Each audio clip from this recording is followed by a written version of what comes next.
राजनीति, आंदोलन, किसान, करप्शन, गरीबी, इन सभी मुद्दों पर आवाज उठाएगा अब तक न्यूज इंडिया।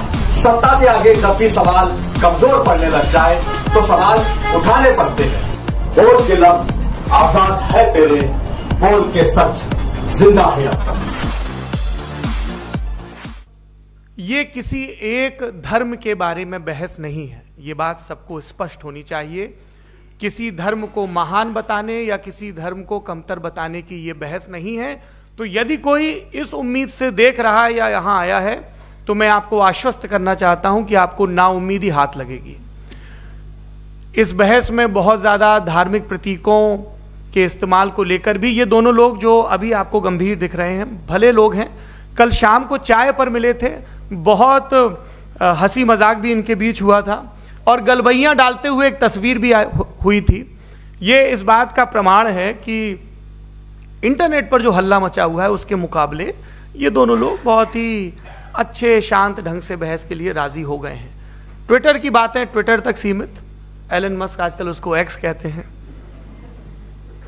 और अब इस बहस की शुरुआत मैं इन विद्वानों का, हालांकि इनको परिचय की जरूरत नहीं है, पर हो सकता है, हमें पत्रकारिता में सिखाया जाता है कि नेवर अज्यूम, विज्ञान भी यही कहता है। मुफ्ती शमाइल नदवी साहब इस्लामिक विद्वान, शिक्षाविद हैं, कोलकाता के वाहियान फाउंडेशन के संस्थापक हैं, लखनऊ की प्रतिष्ठित दारुल उलूम नदवतुल उलमा से ग्रेजुएशन किया है, सोशल मीडिया और सार्वजनिक मंचों पर अध्यापन और बौद्धिक कामों में सक्रिय हैं और इस समय इंटरनेशनल इस्लामिक यूनिवर्सिटी मलेशिया से पीएचडी कर रहे हैं। अच्छी बात यह है कि पढ़ाई के साथ साथ ट्रैवल ब्लॉग भी बनाते हैं। पेट्रोनस टावर के सामने का ब्लॉग हमने देखा। हमारे साथ जावेद अख्तर साहब हैं। जावेद अख्तर साहब कवि हैं, शायर हैं, गद्य भी लिखते हैं, फिल्मों के लिए संवाद लिखे हैं, गीत लिखे हैं। इससे इतर ये वैज्ञानिक सोच को लेकर या अपने डिक्लेयर्ड एथिज्म को लेकर भी मुखर रहते हैं और अपने तहीं रैशनैलिटी की बात करते हैं। देवियों और सज्जनों, डज गॉड एग्जिस्ट? इस सवाल का जवाब सब अपने अपने तहीं खोजने की कोशिश कर रहे हैं। कोई इसको गॉड डैम पार्टिकल की खोज बताता है, कोई गॉड पार्टिकल की खोज बताता है, कोई हिग्स बोसान की खोज बताता है, कोई ये सवाल जवाब तलाशने की कोशिश करता है कि मास एग्जिस्टेंस में आखिर आया कैसे, हुआ क्या था, सृष्टि के पहले, समय के पहले क्या था।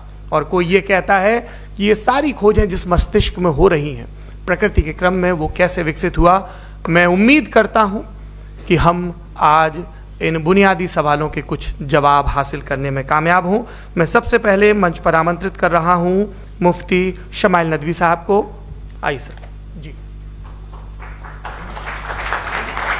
तुबा कॉस्मेटिक कंप्लीट स्किन सॉल्यूशन आपके लिए लाया है धूप से बचाने वाली डे क्रीम, सौंदर्य चेहरे को गोरा करने वाली नाइट क्रीम, फुंसियों के लिए TC skin cleaner and serum, सर्दी में जिल्दों को ताजा रखने वाला मॉइस्चराइजर, 7 दिनों में गोरा करने वाली क्रीम, आंखों के नीचे कालापन को दूर करने वाला टीसी डार्क वे सीरम, हाथ और गर्दन का कालापन दूर करने वाला साबुन। हमारा पता याद रखें, कुसुम्बा रोड, औलिया मस्जिद के सामने, तुबा cosmetic complete skin solution.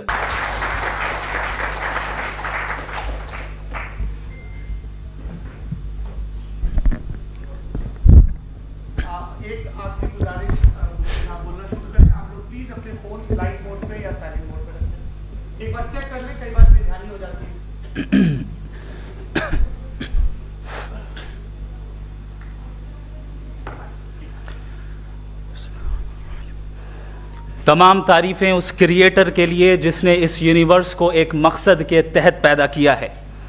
Respected जनाब जावेद अख्तर साहब, मिस्टर सौरभ द्विवेदी और respected audience, thank you all for being here today. आज की डिबेट में चूंकि हम बात करने वाले हैं डज गॉड एग्जिस्ट के टॉपिक पर, तो ये एक ऐसा टॉपिक है जिसके मुताल्लिक कोई भी डिसीजन लेने के लिए अलग अलग स्टैंडर्ड्स हो सकते हैं। लिहाजा डिबेट के शुरू में ये ज़रूरी है कि हम ये जान लें कि आज के इस टॉपिक में कौन सा स्टैंडर्ड सही होगा और कौन सा गलत होगा। सबसे पहला स्टैंडर्ड जिसे मैं समझता हूं कि हमारे रिस्पेक्टेड जनाब जावेद अख्तर साहब बड़ी तेज़ी के साथ उसकी तरफ लपकेंगे, वो है साइंस। जबकि साइंस दर हकीकत खुदा के एग्जिस्टेंस को डायरेक्टली साबित करने या उसके एग्जिस्टेंस को डिनाई करने के लिए स्टैंडर्ड नहीं बन सकती। और उसकी वजह क्या है, ये मैं नहीं कह रहा, ये वो लोग कह रहे हैं जो साइंस के एक्सपर्ट्स हैं। नेशनल एकेडमी ऑफ साइंस कहती है science doesn't have the processes to prove और disprove the existence of god. Why? क्योंकि साइंस का ताल्लुक एम्पेरिकल एविडेंस से है और एम्पेरिकल एविडेंसेस का ताल्लुक हमारे नेचुरल और फिजिकल वर्ल्ड से है, जबकि गॉड नॉन फिजिकल और सुपर नेचुरल रियलिटी है। लिहाजा नॉन फिजिकल रियलिटी को आप उस टूल के साथ नहीं चेक कर सकते जिसका काम फिजिकल रियलिटी को तलाश करना है। लिहाजा आज इस डिबेट में गॉड की एग्जिस्टेंस को साबित करने या उसे डिनाई करने में साइंटिफिक एविडेंस को एक्सेप्ट नहीं किया जाएगा। दूसरा स्टैंडर्ड हो सकता है रेविलेशन, कि रेविलेशन के जरिए हम यह साबित करें कि गॉड एग्जिस्ट करता है या नहीं। लेकिन यह स्टैंडर्ड भी आज इररेलेवेंट है। क्यों? क्योंकि रेविलेशन मेरे नजदीक सोर्स ऑफ नॉलेज है, वैलिड सोर्स ऑफ नॉलेज है, लेकिन हमारे जावेद अख्तर साहब के नजदीक ये वैलिड सोर्स ऑफ नॉलेज नहीं है। लिहाजा आज की डिबेट में मैं एक भी एविडेंस किसी भी मजहबी स्क्रिप्चर से नहीं दूंगा ताकि जावेद अख्तर साहब के लिए वो अनएक्सेप्टेबल ना हो। तीसरा जो मेयार हो सकता है वो है ऑब्जर्वेशन, कि भाई कोई कहे कि हमें खुदा दिखाओ, अगर है तो दिखाओ, या ये कि खुदा के एग्जिस्टेंस पर एम्पेरिकल एविडेंस दो, तो ये है दर हकीकत गलत टूल का इस्तेमाल करना। ये ऐसा ही है कि जावेद साहब मुझसे ये मुतालबा करें कि मुफ्ती साहब आप मेटल डिटेक्टर के जरिए प्लास्टिक डिटेक्ट करके दिखाएं। अब चूंकि प्लास्टिक डिटेक्ट नहीं हो पा रही है लिहाजा plastic does not exist. No, you are using the wrong tool. इस टूल से प्लास्टिक को डिटेक्ट नहीं किया जाता। लिहाजा मैं समझता हूं कि गॉड के एग्जिस्टेंस पर एम्पेरिकल एविडेंस का मुतालबा करना एक बचकाना मुतालबा है और हमारे रिस्पेक्टेड जनाब जावेद अख्तर साहब इस स्टेज से अब बहुत आगे निकल चुके हैं। अब बचता है एक ही स्टैंडर्ड और वो स्टैंडर्ड है अक्ल, लॉजिक, रीजनिंग। और यही वो स्टैंडर्ड है जिसके तहत गॉड की एग्जिस्टेंस को साबित किया जाएगा या गॉड की एग्जिस्टेंस को डिनाई किया जाएगा। लेकिन चूंकि ये बहुत इंपॉर्टेंट और सेंसिटिव टॉपिक है, इसलिए लॉजिकल आर्ग्यूमेंट भी ऐसा होना चाहिए जो डेफिनेटिव हो, इनडेफिनेटिव ना हो, जो 2 और 2 4 की तरह बिल्कुल वाजे हो, जिसे लॉजिकली रिजेक्ट करना पॉसिबल नहीं हो। फॉर एग्जाम्पल हम कहें हमारे रिस्पेक्टेड मिस्टर सौरभ साहब, ये एक इंसान है और तमाम इंसान कॉन्शियस बीइंग है। लिहाजा नतीजा क्या निकला? हमारे सौरभ साहब भी कॉन्शियस बीइंग है। क्या ये इनडेफिनेट आर्ग्यूमेंट है या डेफिनेट आर्ग्यूमेंट है? ये डेफिनेट आर्ग्यूमेंट है। ये 2 और 2 की तरह वाजे है। इसमें किसी तरह जो है लॉजिकली इसको रिजेक्ट नहीं किया जा सकता। तो अगर आज हमारे जावेद अख्तर साहब ऐसी कोई अकली दलील और लॉजिकल एविडेंस दें खुदा के ना होने पर जो डेफिनेट भी हो, तो मैं ये ऐलान करता हूं कि यकीनन मैं उस एविडेंस को कबूल करूंगा और उस पर गौर करूंगा। लेकिन साथ में यह भी ऐलान कर देता हूं प्रेडिक्शन के तौर पर कि ऐसा कोई डेफिनेट आर्ग्यूमेंट कोई नहीं पेश कर सकता। दलील हम देंगे और डेफिनेटिव दलील देंगे, लॉजिकल दलील देंगे, ऐसी दलील देंगे जो एंटायर एथिस्टिक वर्ल्ड उसे रेफ्यूट नहीं कर सकती। चलें अब हम एक एग्जाम्पल सोचते हैं, एक सिनेरियो, सिंपल सिनेरियो। तमाम ऑडियंस से गुजारिश है, हम और आप एक आइसोलेटेड आइलैंड पर हैं, ऐसा आइलैंड जहां पे हमसे पहले कोई कभी नहीं गया। चलते चलते आपके सामने अचानक आपने देखा एक पिंक कलर की बॉल पड़ी हुई है। सबसे पहला सवाल आपके जहन में क्या आएगा कि यह बॉल यहां क्यों आई, कैसे आई, ये पिंक कलर की ही क्यों है? कोई और कलर भी हो सकता था। ये इसी शेप में क्यों है? कोई और शेप भी हो सकता था। नेचुरली आप इस तरफ पहुंचेंगे कि कोई ना कोई है जिसने इन स्पेसिफिक प्रॉपर्टीज के साथ इस बॉल को बनाया है और यहां पे रखा है। चूंकि आप जानते हैं कि ये जो बॉल है इसका एग्जिस्ट करना जरूरी नहीं है, ये एग्जिस्ट कर भी सकती थी, नहीं भी कर सकती थी, और एग्जिस्ट करना ही था तो किसी और फॉर्म में करती, किसी और कलर में करती। अब आप इस बॉल को एक्सपैंड करते चले जाएं, एक्सपैंड करते चले जाएं, एक्सपैंड करते चले जाएं, यहां तक कि ये बॉल यूनिवर्स के साइज की हो जाए। बताइए कि क्या साइज के बढ़ जाने से सवाल बदल जाएगा? हरगिज नहीं बदलेगा। अभी भी सवाल रहेगा, ये यूनिवर्स कहां से आया, इन स्पेसिफिक प्रॉपर्टीज के साथ कहां से आया, क्यों आया, किसने बनाया? यह सवाल उस वक्त भी वैलिड रहेगा। लेकिन यह सवाल अगर हम जनाब जावेद अख्तर साहब से करें तो चूंकि इनका वर्ल्ड व्यू एथिस्टिक है, और सिर्फ इनका नहीं, मतलब जितने भी एथिस्ट हैं और एथिस्टिक वर्ल्ड व्यू को रखने वाले से अगर आप ये सवाल करें कि ये यूनिवर्स कहां से आया, तो इनका जवाब या तो आर्ग्यूमेंट फ्रॉम इग्नोरेंस होगा या डॉगमेटिक होगा। या तो ये कहेंगे कि मुझे नहीं पता कि ये कहां से आया, लिहाजा गॉड डज नॉट एग्जिस्ट, ये आर्ग्यूमेंट फ्रॉम इग्नोरेंस है। या ये कहेंगे कि ये यूनिवर्स खुद ब खुद बन गया, इसका मतलब ये है कि उस बॉल को भी खुद ब खुद बन जाना चाहिए, लेकिन बॉल के ताल्लुक से ये एक्सप्लेनेशन एक्सेप्ट नहीं की जाएगी कि ये खुद ब खुद बन गई, लेकिन यूनिवर्स के ताल्लुक से कर दिया जाएगा। इसे हम दूसरे अल्फाज में डॉगमा भी कह सकते हैं। दूसरी चीज, हमारे जावेद अख्तर साहब जरूर गॉड ऑफ गैप्स की मिसाल भी जरूर देंगे, और मिसाल देंगे कि पहले जमाने में बिजलियां कड़कती थी तो लोगों ने किसी एक खुदा की तरफ, और बारिश होती थी तो दूसरे खुदा की तरफ मंसूब कर दिया, उनके पास दलील नहीं थी।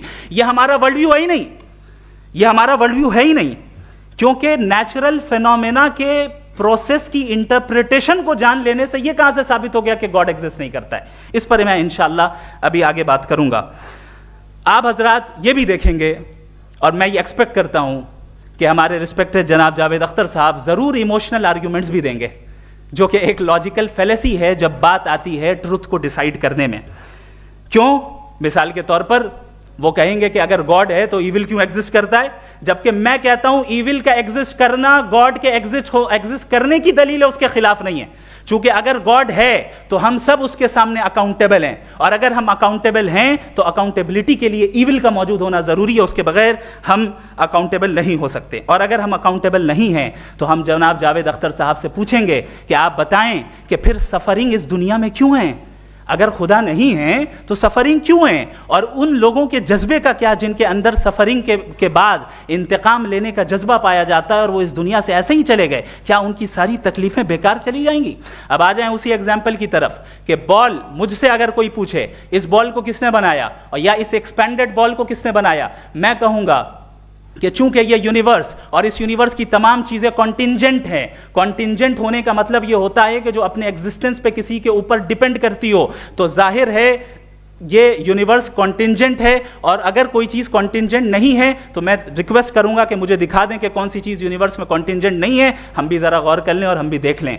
और जब कॉन्टिंजेंट चीजें मौजूद हैं तो फिलोसोफर्स की इस्तिलाह के मुताबिक, हम उस टर्मिनोलॉजी के मुताबिक हम उस जगह तक पहुंचते हैं और उस हस्ती तक पहुंचते हैं जिसे नेसेसरी बीइंग कहा जाता है, कि ये वो नेसेसरी बीइंग है जिसका मौजूद ना होना नामुमकिन हो। क्योंकि अगर ये मौजूद ना हो तो सारी चीजें एग्जिस्टेंस में आएंगी ही नहीं, और ये सारी कॉन्टिंजेंट चीजें उसी के ऊपर डिपेंड करती हैं। अब अगर आप ये सवाल करते हैं कि फिर उस हस्ती को किसने बनाया, फिर उसका कॉज क्या है, फिर उसका कॉज क्या है, फिर उसका कॉज क्या है, और एंडलेसली चले जाएं, इसे हम कहते हैं इन्फिनिट रिग्रेस ऑफ कॉजेज, जो कि लॉजिकल फेलेसी है। कॉन्सेप्चुअली इन्फिनिटी पॉसिबल है। मिसाल के तौर पे न्यूमेरिकल्स 1 2 3 गिनते चले जाएं, इन्फिनिट नंबर्स हैं। मैं कॉन्सेप्चुअली बात नहीं कर रहा, प्रैक्टिकली रियलिटी में साबित करके दिखाएं कि infinite regress of causes possible हैं या नहीं। अगर पॉसिबल हैं तो हम मान लेंगे, मिसाल दे दें, और पॉसिबल नहीं है तो एक ही ऑप्शन बचता है जिसे हम कहते हैं नेसेसरी बीइंग। ऐसी नेसेसरी बीइंग जो इंडिपेंडेंट है, क्योंकि अगर वो डिपेंडेंट हुई तो वो नेसेसरी नहीं रहेगी। ऐसी इंडिपेंडेंट बीइंग जो इटर्नल है, अगर वो इटर्नल नहीं होगी, उसकी बिगिनिंग होगी तो वो खुद कॉन्टिंजेंट है। ऐसी बीइंग जो पावरफुल है, क्योंकि कॉन्टिंजेंट को एक्चुअलाइज करने के लिए पावर चाहिए। ऐसी बीइंग जो इंटेलिजेंट है और नॉलेजेबल है, क्योंकि ये यूनिवर्स स्पेसिफिक फॉर्म और स्पेसिफिक लॉज ऑफ नेचर के तहत प्रिसाइजली चल रहा है। Thank you. थैंक यू मुफ्ती साहब। मैं इन दलीलों के बाद जावेद अख्तर साहब से गुजारिश करूंगा, आप बैठ के बोलना चाहेंगे या बाहर? जी।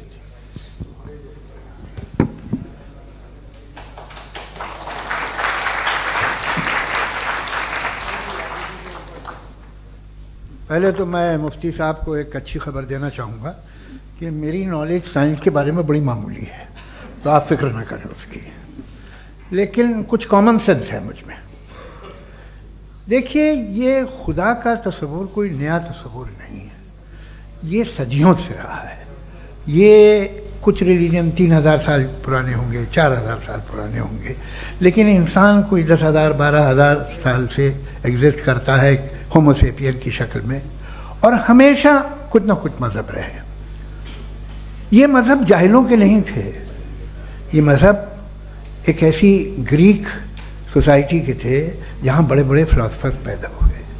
ये मज़हब इजिप्शियंस के थे जिन्होंने पिरामिड्स बनाए थे। ये रोमन्स के थे कि जिनका आर्किटेक्चर और सेनेट यानी पहली बुनियाद डेमोक्रेसी की लिमिटेड थी मगर डेमोक्रेसी थी, ये उन लोगों ने किए थे।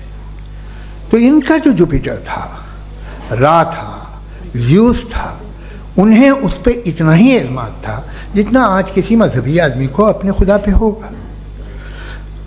क्रिश्चियनिटी आने से पहले यूरोप में एक मज़हब था जर्मेनिक रिलीजन।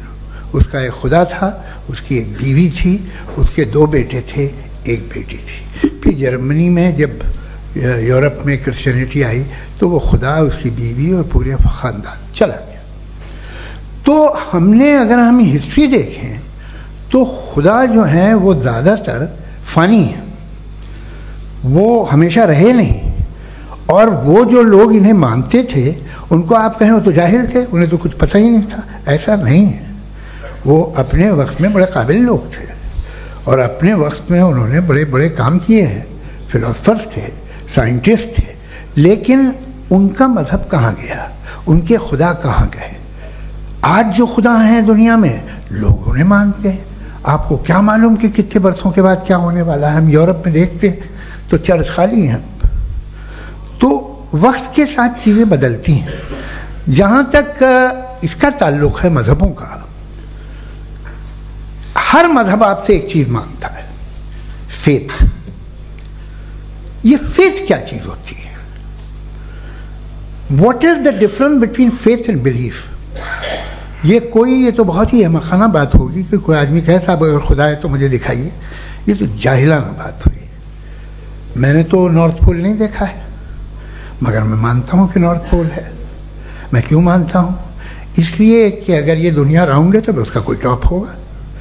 कुछ लोग हैं जो वहाँ गए भी हैं, कॉमन सेंस कहता है कि ऐसा होगा, सबूत है, गवाह है, रीज़न है। तो ये मेरा फेथ नहीं है। तो फेथ में और बिलीफ में डिफरेंस क्या है? जो मज़हब मांगता है आपसे, हर मज़हब फेथ मांगता है।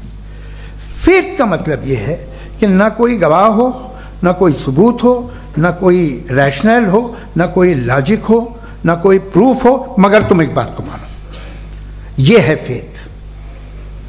वरना बिलीफ होता। अगर इसमें कुछ भी सबूत होते, गवाह होते, तो फिर इसे आप बिलीफ कहते हैं। जैसे मेरा बिलीफ है कि नॉर्थ पोल है, मेरा फेथ थोड़ी है। फेथ इन तमाम शर्तों को रद्द करता है। तो फिर स्टुपिडिटी क्या है? अगर मैं एक बात ऐसी मानूं जिसकी ना कोई लॉजिक है, ना कोई रैशनल है, ना कोई प्रूफ है, ना कोई गवाह है, ना कोई सबूत है, और मैं उसे मानूं, तो ये स्टुपिडिटी हुई। इसे ही भाई कल को मैं यकीन कर लूँ कि एलॉन मस्क जो है मेरा भाई है, तो मुझे इंतहाई खुशी होगी, सुकून भी बहुत मिलेगा मुझे।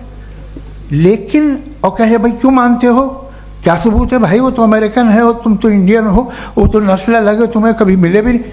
साहब देखिए मेरा फेथ है, इस पर बात न किया। फेथ का मतलब ही यह है कि आप प्रूव नहीं कर सकते। अगर आप प्रूव कर सकते हो तो फेथ की जरूरत ही नहीं, फिर तो आप बात करेंगे, आप कितनी बहस कर लीजिए। अल्टीमेटली दुनिया का हर मजहब फेथ पे टिका है, और फेथ का मतलब है एक ऐसा यकीन जिसका कोई सबूत, कोई गवाह, कोई रैशनल नहीं। अब आप ये कहें, क्या आप ये क्यों कह रहे हैं कि साहब ये कायनात किसने बनाई? कमाल ये है कि आपने बताया कि एक आइलैंड पे गए और एक बॉल देखी।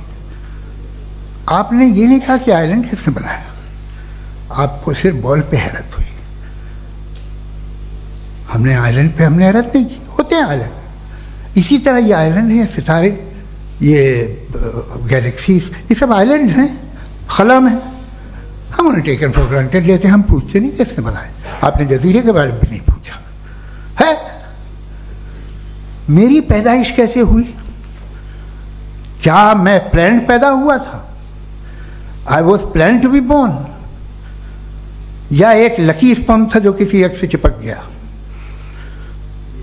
मेरी पैदाइश रैंडम। और इंसाफ जिसे आप कहते हैं, इंसाफ का तो नेचर से कोई वास्ता ही नहीं है। जो आप कहते हैं कि एक दिन इंसाफ मिलेगा, इंसाफ is a human concept, nature में कोई इंसाफ नहीं। अगर शेर हिरन को खा जाता है तो उसे कोई सजा नहीं मिलती। अगर एक आंधी आती है और हरे भरे पेड़ों को उखाड़ के फेंक देती है तो आंधियों की जेल नहीं होती है। नेचर में इंसाफ नहीं, इसलिए मुझे नेचर को इंसाफ की जरूरत भी नहीं। नेचर तमाम एक है। अब हम कहें कि साहब ये देखिए जो मैंने खाना खाया था ये मेरी आँख तो नहीं यूँ कर दिया उसे तो इसे सजा मिलनी नहीं, वो सिस्टम है, ऐसे ही चल रहा है। नेचर बगैर इंसाफ के है।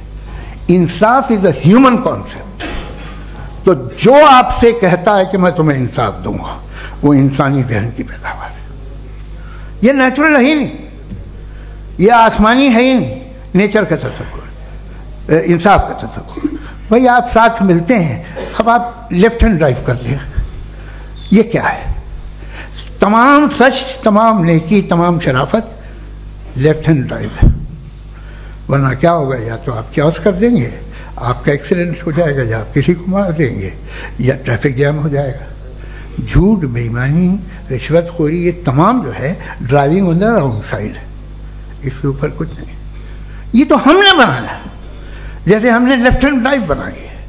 ये कॉन्सेप्ट ऑफ इंसाफ जो है ये हमारा है, इसका नेचर से कोई वास्ता नहीं। शेर खा जाता है हिरन को, उसे जेल होती है क्या? कुछ भी नहीं, है ही नहीं।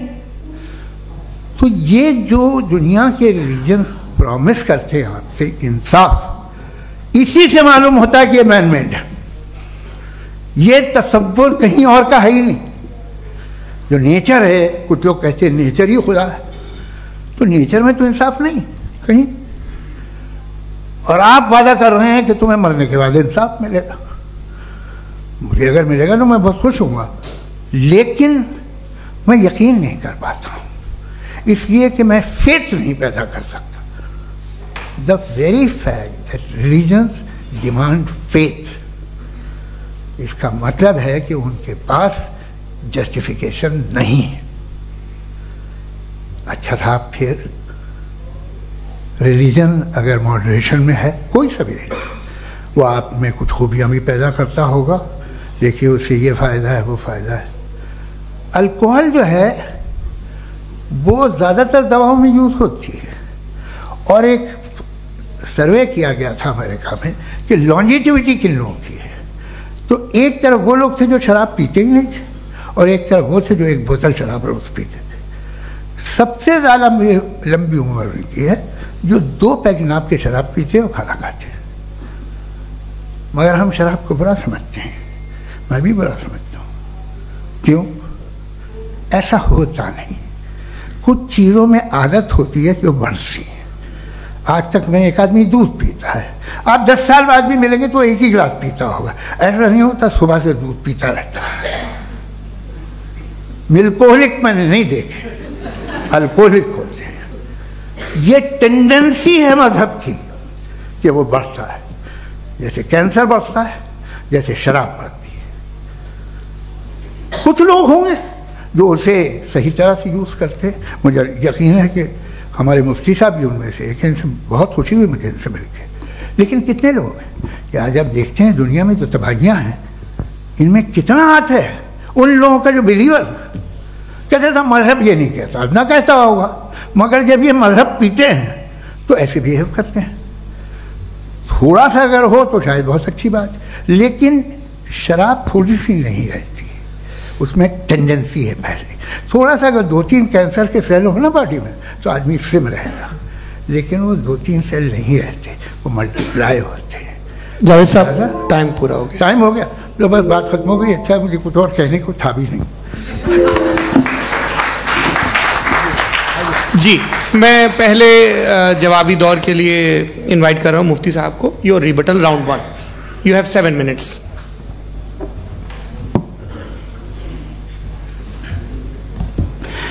Thank you very much Javed साहब। आपकी बात को सुनकर बड़े महजूज हुए हम लोग। महजूज, do you understand? We enjoyed. Okay, अब थोड़ा सा लॉजिकली उसको हम लोग देखते हैं। दरअसल हम लोगों ने कल गुजारिश की थी मुफ्ती साहब से भी, जावेद साहब से भी, कि हिंदुस्तानी ज़बान आम फहम सबको समझ में आ जाए और जहाँ कहीं आप मुश्किल शब्द इस्तेमाल करें वहाँ बताते भी चलें। Thank you. तो सबसे पहले हमारे रिस्पेक्टेड जावेद साहब ने हवाला दिया कि खुदा फ़ानी है, कितने मजहब आगे चले गए, किसी ने जुपिटर को खुदा माना, किसी ने किसी को माना। मैं कहता हूँ जिसने कॉन्टिंजेंट चीज़ को खुदा माना, गलत माना, वो खुदा ही नहीं, वो खुदा ही नहीं है। हम तो नेसेसरी बीइंग को साबित करने बैठे हैं, वो नेसेसरी कॉज जो इटरनल है, जो अबदी भी है और अजली भी है, हम किसी और को साबित करने नहीं बैठे। दूसरी चीज उन्होंने कहा कि फेथ एंड बिलीफ, ये एक ऐसी डेफिनेशन है फेथ की जो इन्होंने पहली मर्तबा पेश की है, या माफ कीजिएगा इन्होंने पहली मर्तबा पेश नहीं की है, रिचर्ड डॉकिंस ने पहली मर्तबा पेश की है। मुझे मालूम है ये सोर्स कहां से है। एपिस्टेमोलॉजिकली फेथ और बिलीफ का फर्क आप इस तरह नहीं कर सकते सर। फेथ सही भी होता है, गलत भी होता है, बिलीफ सही भी होता है, गलत भी होता है। जो लॉजिक, रीजन और एविडेंस से बैक्ड होगा वो फेथ सही होगा। और आप जिस फेथ की बात कर रहे हैं कि इलॉजिकल है और उसके पीछे नहीं है, तो we are on the same page. हम नहीं मानते उस फेथ को, जो फेथ ऐसा हो जिसके पीछे कोई लॉजिक ना हो, एविडेंस ना हो, हम नहीं मानते। हम तो उस फेथ के कायल हैं जिसके पीछे लॉजिक हो और एविडेंस हो। तो बिलीफ सही भी होता है, गलत भी होता है, फेथ भी सही होता है और गलत भी होता है। तो आज फेथ और बिलीफ के डिफरेंस पे बात नहीं हो रही है। आज आप चाहे फेथ एक्सेप्ट कर लें या बिलीफ एक्सेप्ट कर लें, आज ये बात होगी कि ट्रूथ क्या है, चाहे ट्रू बिलीफ सही है या ट्रू फेथ सही है, और फॉल्स फेथ क्या है और फॉल्स बिलीफ क्या है, बात इस पे हो रही। दूसरी चीज इन्होंने पूछा स्टुपिडिटी फिर क्या है। अगर फेथ रिलीजन स्टुपिडिटी नहीं है तो और क्या है? चूंकि फेथ का मुतालबा करते हैं तो स्टुपिडिटी क्या है? मैं कहता हूं स्टुपिडिटी एथिज्म है। उसकी वजह यह है कि आप एक सड़क पे जा रहे हो और आप किसी गार्डन में जाएं और देखें वहां लिखा है फूलों के साथ I love Javed Akhtar, and I really do, I love you sir.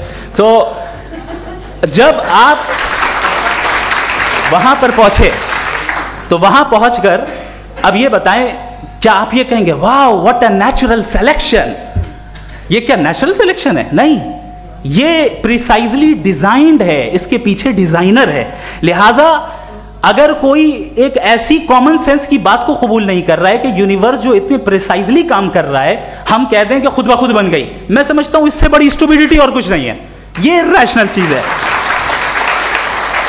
फिर हमारे सर ने कहा कि आपने बॉल पे फोकस किया, आइलैंड पे फोकस नहीं किया।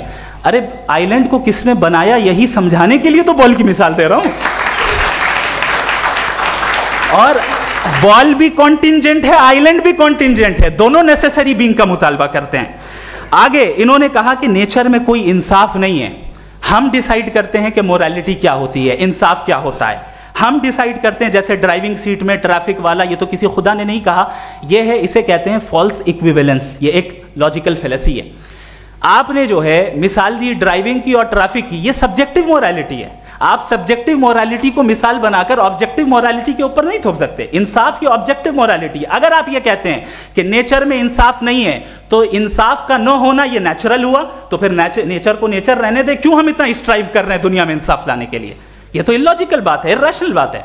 इसलिए बहुत सी चीजें ऐसी हैं जो ऑब्जेक्टिवली जो है इविल या गुड हैं, और बहुत सी चीजें ऐसी हैं जो सब्जेक्टिवली हैं। सब्जेक्टिवली जो मोरल होता है या इमोरल होता है उसको हम सोशल कंसेंसस से या पर्सनल प्रेफरेंस से डिसाइड करते हैं।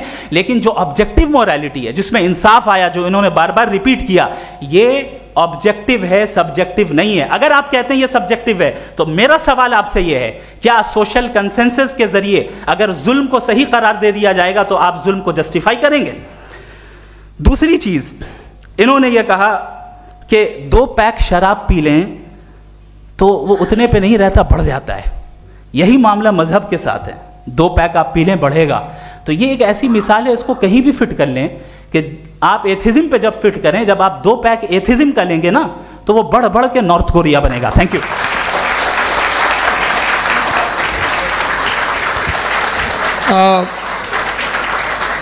फर्स्ट राउंड के रिबटल के लिए मैं जावेद साहब को इनवाइट कर रहा हूं। आपके पास 7 मिनट का वक्त है, रीसेट कर दीजिएगा प्लीज।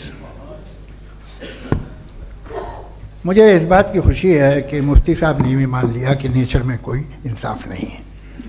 तो कोई भी चीज़ जो इंसान ने नहीं बनाई है उसमें इंसाफ नहीं होता है। एक बात मैं आपसे अर्ज करूँ, जरा पता लगा लीजिएगा, ये जो आप बाग में जाते हैं बेहद खूबसूरत फूल देखते हैं ना, इनमें से कोई नेचुरल नहीं है। ये सारे फूल क्रॉस करके बनाए गए हैं। जो जंगल में फूल होते हैं नहायत मामूली होते हैं, ये फूल इंसानों ने बनाए हैं। जो आप बाग में देख के वाह वाह कहते हैं, ये इंसानों के बनाए हुए हैं। डिफरेंट फूलों को क्रॉस करके, डेवलप करके, फिर क्रॉस करके इस तरह से बनाए गए। नेचुरल फ्लावर नहीं। किसी जंगल वीरान में जाके आप गुलाब के फूल नहीं देखेंगे। ये सब बनाए हुए इंसान ने, बहुत से काम इंसान ने किए हैं। बाकी है कि आपने मेरी एक बात का जवाब नहीं दिया, जिससे मुझे शिकायत है कि फेथ क्या है और आप फेथ मांगते क्यों हैं मुझसे? आप तो लॉजिकल हैं, आपके पास तो सारे रैशनल्स हैं, आपके पास सारे सबूत हैं, तो आपको फेथ की डिमांड क्यों करते हैं कि भाई तुम सरेंडर कर दो और सवाल मत करो? कोई मजहब सारे सवाल करने की इजाजत नहीं देता है और मना करता है कि ज़्यादा सवाल ना करो, बह जाओगे तुम। आप क्यों रोकते हैं? हकीकत यह है कि इंसानी तारीख क्या है। इंसानी तारीख यह है कि दुनिया में दो तरह के लोग हुए हैं। एक वो जिन्होंने अपनी लाइल्मी की परस्तिश की है, दूसरे वो जिन्होंने अपनी इग्नोरेंस या लाइल्मी से झगड़ा किया है और मालूम किया है कि क्या है। ये जो आप कह रहे हैं, आज आप हैरान हैं कि भाई ये यूनिवर्स कैसे बनी। लोग हैरान थे कि सूरज डूबता है तो इधर से कैसे निकलता, और आप एक कदम जाके हमेशा का मानने को तैयार है, एक कदम पीछे ही मान जाइए। भाई आप इसके बाद जाते हो, कहते सवाल ना करना कि ये कहाँ से आया, ये पावर तो हमेशा से हमेशा रहेगी। तो आप यूनिवर्स के बारे में मानने में क्या तकलीफ है? एक कदम पहले रुक जाइए, ये हमेशा से थी या नहीं थी हमें मालूम नहीं है। और ये कहना कि हमें मालूम नहीं है, कमाल ये है कि दुनिया के सारे मजहब सब जानते हैं ये दुनिया कैसे बनी थी, कैसे मिटेगी, मरने के बाद क्या होगा, इनको सब इल्म है। इनको किसी को डायनासोर होते थे पहले ये नहीं पता था, किसी को नहीं पता। किसी भी दुनिया की मजहबी किताब में डायनासोर का जिक्र नहीं है। लेकिन बाकी सब बातें, how to make universe in 4 easy lessons and बाकी सब पता है। जिसको सब पता है वो गड़बड़ है। हम में ये इंकिसार, ये ह्यूमिलिटी होनी चाहिए कि हम ये कहें कि हमें ये बहुत सारी बातें नहीं मालूम, लेकिन हम उनकी परस्तिश ना करें, अपनी लाइल्मी को की परस्तिश ना करें, हम उसे पता लगाने की कोशिश करें। जिस दुनिया में आप बैठे हैं सर, ये हॉल जो है, ये इलेक्ट्रिसिटी जो है, ये माइक जो है, जिस हवाई जहाज से आप आए थे, वो जिस कार से आप यहाँ आए हैं, ये सब उन लोगों की बनाई हुई है जिन्होंने सवाल किए थे। ये दुनिया जिसमें आप आज आराम से हैं, ये उन लोगों की बनाई है कि जिन्होंने सवाल किए थे। और हर स्टेज पे इन सवालों को मकरूह कहा गया था, गलत कहा गया था। आप जरा तारीख पढ़िए, एक बड़ी दिलचस्प किताब है बर्ट्रैंड रसेल की, जिसमें उसने रिलीजन एंड साइंस कि कब से रिलीजन जो है साइंस के अगेंस्ट है, और हद तो यह है कि भाप के इंजन के खिलाफ थे, स्टीम इंजन के भी खिलाफ थे, और फतवे हुए उन पर, वेटिकन ने दिए। तो ये हमेशा, अभी जैसे ही ये राइट विंगर आते हैं अमेरिका में पावर में, तो वो जो अपना ये क्या बोलते हैं उसे, सीड क्या बोलते हैं, सीड क्या जो, हाँ नहीं सीड जो होते हैं जिन पे जी नहीं भाई, वो जो ह्यूमन बॉडी के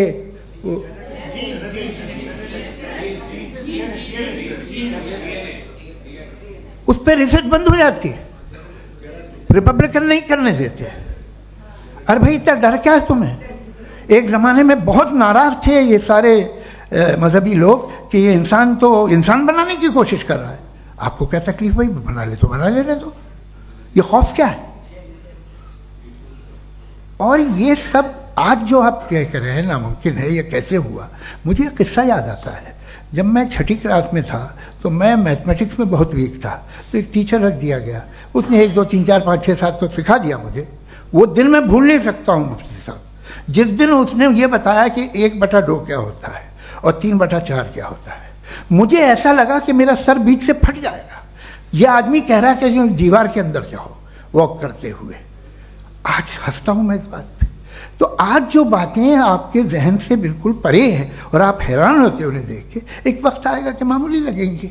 और हुआ है, आपकी इंसानी तारीख ही है। इतनी जल्दी सारे फैसले आप मत कर लीजिए, थोड़ा ये ह्यूमिलिटी रखिए कि भाई ये हमें नहीं मालूम। ये कहने में क्या है, ये यूनिवर्स कहाँ तक फैली, ये कब से है और कब तक रहेगी, हमें नहीं मालूम। आपने फैसला कर लिया कब बनी।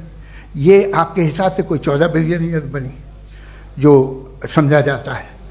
उससे पहले हजारों करोड़ों अरबों साल तक खुदा बैठा क्या कर रहा था? खामोश बैठा था, ऐसे ही जमाइयाँ ले रहा था। फिर उसे आइडिया है, यार एक काम करते, वक्त अच्छा गुजर जाएगा, यूनिवर्स पर आपसे सोचिए। वो तो हमेशा से है ना, मगर यूनिवर्स हमेशा से नहीं है, ये तो बनाई गई है। और उससे पहले क्या था, इनका क्या काम था? कैसी बात है, ये बड़ा आसान है। जो बात हमें आज धीरे धीरे पता चली है, बरसों 2000 और 2500 साल पहले आपको किसी ने बता दिया कि क्या था, आप मान गए और तब से वही मान रहे हैं जो 2500 साल पहले कहा गया था। सब कुछ बदल गया है, सॉल्व हो रही हैं चीज़ें। अभी साइंस बिल्कुल दावा नहीं करती, या कोई फिलोसफर ये दावा नहीं करता कि हमें सब मालूम, बल्कि वो कहता है कि हमें जितना मालूम होता है उससे ये मालूम होता है कि हमें कितना कम मालूम। तो हम अपनी जहालत से लड़े, उसकी परस्तिश न करें। जी, time. Thank you so much. मैं तर्कों की श्रृंखला में राउंड 2 के लिए मुफ्ती साहब को आमंत्रित कर रहा हूं। आपके पास एक बार फिर से 7 मिनट का वक्त है। शुक्रिया। जनाब जावेद अख्तर साहब कई मर्तबा दोहरा रहे हैं कि फेथ का मतलब बताइए, फेथ का मतलब बताइए। मैंने बता दिया, फेथ सही भी होता है, गलत भी होता है। और आज हम फेथ पे बात नहीं कर रहे, हम ट्रुथ और डज गॉड एग्जिस्ट पे बात कर रहे हैं। क्या डज गॉड एग्जिस्ट, ये ट्रुथ यानी गॉड है या नहीं है, इसमें से दोनों ट्रुथ क्या है। अब आप उसे फेथ कह लें, बिलीफ कह लें, नॉट माई बिजनेस।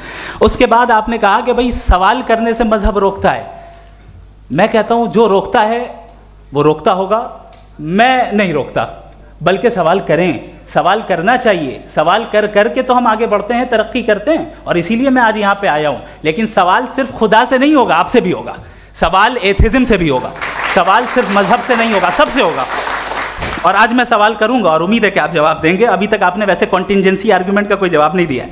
चलें, आपने कहा यूनिवर्स के बारे में इटर्नल क्यों नहीं बोल देते। ये चूंकि लॉजिकली पॉसिबल ही नहीं है कि यूनिवर्स इटर्नल हो। यूनिवर्स एक कॉन्टिंजेंट चीज है जो टाइम एंड स्पेस के पाबंद है, टाइम एंड स्पेस से बाउंड है। जो टाइम एंड स्पेस से बाउंड होगा वो कॉन्टिंजेंट होगा, जो कॉन्टिंजेंट होगा वो उसकी बिगिनिंग हुई होगी, जिसकी बिगिनिंग हुई होगी वो इटर्नल नहीं हो सकता। ये तो कॉमन सी बात है। आपने कहा कि किसी मजहबी किताब में डायनासोर का जिक्र नहीं है। अफसोस कि आज तक किसी मैथमेटिक्स के किताब में मुझे डायनासोर का जिक्र नहीं मिला। तो इसका मतलब मैथमेटिक्स की किताब बेकार है? नहीं, उसका वो टॉपिक नहीं है। रेवलेशन का और मजहबी किताबों का टॉपिक ये नहीं है कि आपको आके बताए साइकिल कैसे बनाते हैं, या आकर ये बताएं कि जो है डायनासोर कब था। वो तो मोरालिटी सिखाने आया है, गॉड के बारे में बताने आया, नॉन फिजिकल रियलिटी की हकीकत को सिखाने के लिए आया। रिलीजियन साइंस को रोकता है? नहीं रोकता। अगर रोकता है तो गलत करता है। रिलीजियन साइंटिज्म को रोकता है, जिसमें हमारे जावेद साहब मुब्तला हैं। साइंस और साइंटिज्म में फर्क है। साइंटिज्म यह है कि आप समझें कि साइंस और साइंटिफिक मेथोडोलॉजी ये नॉलेज को हासिल करने का वाहिद सोर्स ऑफ नॉलेज है। यह है साइंटिज्म। हम इसे रिजेक्ट करते हैं। हम साइंस को तो तरक्की करते हैं, भाई आप हमारी पूरी तारीख कर लें, पढ़ लें तो आपको पता चल जाएगा। बहरहाल ये अलग टॉपिक है। उसके बाद इन्होंने एक लफ्ज कहा, वेटिकन ने फतवा दिया। वेटिकन का फतवे से कोई ताल्लुक नहीं है, दोनों कॉन्ट्राडिक्टरी अल्फाज हैं। उसके बाद उन्होंने कहा कि भाई हमें नहीं मालूम। अगर नहीं मालूम तो क्लियरली कह देना कि नहीं मालूम है, इसमें क्या हर्ज है। तो वही तो मैं कह रहा हूं ना कि आप कह दें कि नहीं मालूम, लेकिन क्लेम क्यों कर रहे हैं कि गॉड एग्जिस्ट नहीं कर रहा है। आप कह दें नहीं मालूम है, हो सकता है हो सकता ना हो, लेकिन आप क्लेम कर रहे हैं। The moment you say God does not exist, this is a claim, and now the burden of proof is upon you too, जैसे हमारे ऊपर है। और क्यों है मैं बताता हूं, क्यों है ये भी मैं बताता हूं। फिलोसॉफिकली जो क्लेम होता है ना, सिर्फ ये नहीं होता कि इंसान कहे पॉजिटिव क्लेम करे और नेगेटिव क्लेम करे तो बर्डन ऑफ प्रूफ नहीं है। आप मिसाल के तौर पे मैं कहूं कि फुला उस कमरे में कोई नहीं है, मैंने एक नॉलेज का क्लेम किया है। उस कमरे में कोई नहीं है, मैंने एक नॉलेज का क्लेम किया। या तो मैं कहूं मुझे नहीं पता, हो भी सकता है नहीं भी हो सकता है, this is not a claim. लेकिन जब मैं कह रहा हूं कि वहां कोई नहीं है या मैं कह रहा हूं वहां कोई है, दोनों क्लेम है और दोनों के ऊपर बर्डन ऑफ प्रूफ है। हमारे ऊपर भी बर्डन ऑफ प्रूफ है, मैंने कंटिजेंसी आर्ग्यूमेंट दिया, इसे तोड़कर दिखाइए। आखिरी चीज, इन्होंने कहा कि खुदा दुनिया बनाने से पहले 150 साल पहले या करोड़ों साल पहले क्या कर रहा था। अरे हजरत, चलें बहरहाल मैं जवाब दे देता हूं, आप हमारे रिस्पेक्टेड पर्सनालिटी हैं, अगर आप नहीं होते तो मैं ऐसे एंटरटेन ही नहीं करता। टाइम, ये 100 साल पहले या 100 साल बाद, पहले बाद में अभी, ये वो अल्फाज हैं जिनका ताल्लुक टाइम से है। टाइम शुरू ही हुआ है यूनिवर्स की बिगिनिंग के बाद, तो उसके पहले खुदा क्या कर रहा था, सवाल इलॉजिकल है, ये फेलेसी है। यानी आप ये कह रहे हैं कि यूनिवर्स के बनने से पहले खुदा क्या कर रहा था, टाइम के बनने से पहले, पहले का ताल्लुक टाइम से, टाइम उस वक्त था ही नहीं, तो ये सवाल ही इनवैलिड है खुदा के ताल्लुक से। दूसरी चीज, आर्ग्यूमेंट ऑफ कंटिजेंसी जो मैंने आपके सामने पेश की है, आपने बार बार ये प्रूफ किया और ये कह रहे हैं कि गॉड ऑफ गैप्स। देखिए पहले नहीं मालूम था, साइंस ने कर दिया। सिंपल की मिसाल से मैं समझा देता हूं। जिस गैप्स की आप बात कर रहे हैं ना, साइंस उन गैप्स को जिन चीज के जरिए भी प्रूव करेगा वो कॉन्टिंजेंट ही होगा, अब चाहे वो फोर्स हो, मैटर हो या एनर्जी हो। लिहाजा सवाल हमारा उस वक्त भी वैलिड होगा जब तक कि आप नेसेसरी बीइंग पे ना आ जाएं, और इन्फिनिट रिगरेस पॉसिबल नहीं है of causes in practical world, तो जाहिर है कहीं रुकना पड़ेगा, जहां रुकेंगे वही खुदा है। दूसरी चीज, आपने ये कहा, क्या कह रहा था मैं, किस पॉइंट को? What? Oh no, after that, just now. हाँ, जहां रुकेंगे वही खुदा है। बहरहाल, तो टाइम का जिक्र हो गया, गॉड ऑफ गैप, सॉरी, या इसकी एक मिसाल आप ले लें। एक कार है, एक साहब ने देखा कि भाई कार जो है उसके व्हील्स कितने अच्छे लगे हुए हैं, सही जगह पे, स्टीयरिंग जो है कितने अच्छे जगह पे लगी हुई, और सीट्स कितने वेल डिजाइंड है, कितनी प्रिसाइजली ये कार काम कर रही है, तो जरूर कोई ना कोई इसे क्रिएट किया है, किसी ने क्रिएट किया है। अब जावेद साहब आए और कहे अरे जनाब बोनेट खोलिए, इसमें इंजन है, इंजन इस कार को चला रहा है, hence prove no one has created the car. This is illogical, this is irrational. आपने इंजन के जरिए उस गैप को तो साबित किया, लेकिन क्या उससे कार की जो क्रिएशन है और उसका जो क्रिएटर है ये इम्पॉसिबल हो जाए, ऐसा पॉसिबल है? उसका सवाल खत्म हो जाए, ऐसा पॉसिबल है? नहीं। आपने गैप्स को फिल करके, कॉन्टिंजेंट चीजों से गैप्स को फिल करके हमारे ऑब्जर्वेशन को और ब्रॉड कर दिया। अब हमें और पता चल गया कि ये जो कार है इसका सिस्टम कितना ज्यादा कॉम्प्लेक्स है। पहले कम समझते थे, अब कॉम्प्लेक्सिटी और ज्यादा वाजे हो गई। अब हमें समझ में आ रहा है कि हमारी सर्टेनिटी और बढ़ गई कि जरूर इस कार को किसी ना किसी ने बनाया। यही मामला यूनिवर्स का है। साइंस हमेशा फिजिकल वर्ल्ड की चीजों को ही फिल करती जाएगी और फिजिकल चीजों से ही करती जाएगी, चूंकि एम्पेरिकल एविडेंस का ताल्लुक फिजिकल वर्ल्ड से है। आप साइंस के जरिए मेटाफिजिकल रियलिटी को कभी साबित नहीं कर सकते। ये रॉन्ग टूल का इस्तेमाल करना है। ये वही काम है कि आप मेटल डिटेक्टर से प्लास्टिक डिटेक्टर करने चलें, जो कि जाहिर है सही नहीं है। Thank you.